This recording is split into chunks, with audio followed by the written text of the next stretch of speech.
Waalaikumsalam. Nama saya Santoso Pak dari Blitar. Baik Pak. Kemarin saya itu kebingungan untuk baca pH meter Pak. pH meter Ya. baik. Di situ kemarin saya tanyakan di tanah angkanya 7 kurang sedikit. Iya. Lalu saya lihat kelembapannya kok sampai mentok ke kiri. Terus yang saya tanyakan idealnya kelembapannya itu berapa? Baik. Sama idealnya pH berapa itu aja. Baik. Kalau pH standar Pak 5 sampai 7 sudah bisa. Kalau untuk kelembapan itu ideal ya di angka 80 Pak. Sampai 90% kelembapan. Tapi begini Bapak Ibu, pH itu penting. Tetapi jangan terpatok di pH. Kalau Bapak Ibu cuma bingung ngurusi meningkatkan pH, gampang. Tapi pH itu penting, tapi jangan terpatok di pH. Karena apa? pH itu bukan jaminan. Kalau Bapak Ibu sudah terlalu lama gunakan pupuk kimia, kalau cuma naikkan pH, nanti larinya pasti ke kaptan, kapur pertanian. Dan itu hanya kamulase. Itu hanya membuat Bapak Ibu terhibur. Menyelesaikan masalah tidak. Menambah masalah. Tanahnya tambah tajam. Tanah tajam itu begini loh Bapak Ibu. Tanah yang subur, tahu tanah subur Bapak Ibu? Tanah kami di sini hampir sekarang sudah semua subur, hampir. Yang tanah-tanah sudah cukup setahun sudah hampir subur semua. Cacing hidup, serangga hidup, Bapak Ibu pegang dia tidak tajam.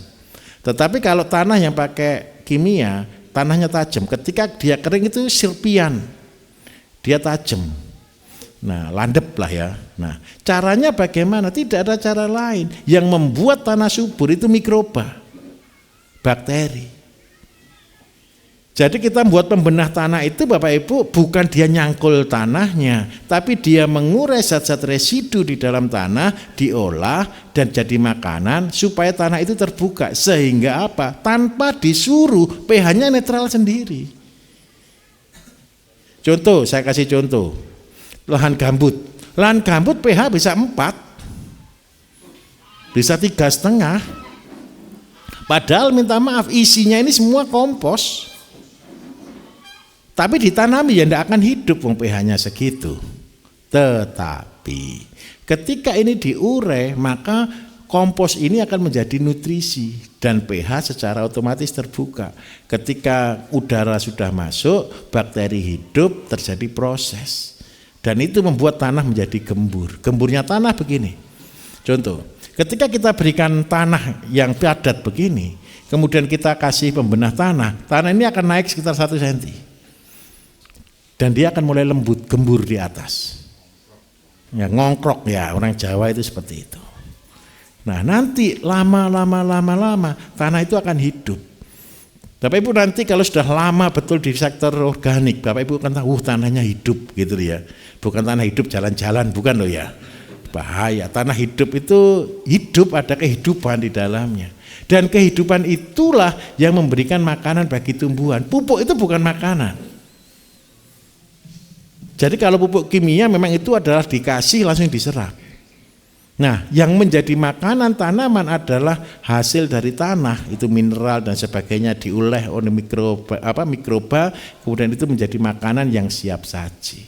Karena itu banyak orang protes juga. Kalau di pupuk organik Bapak Ibu, standar NPK itu cuma 2%.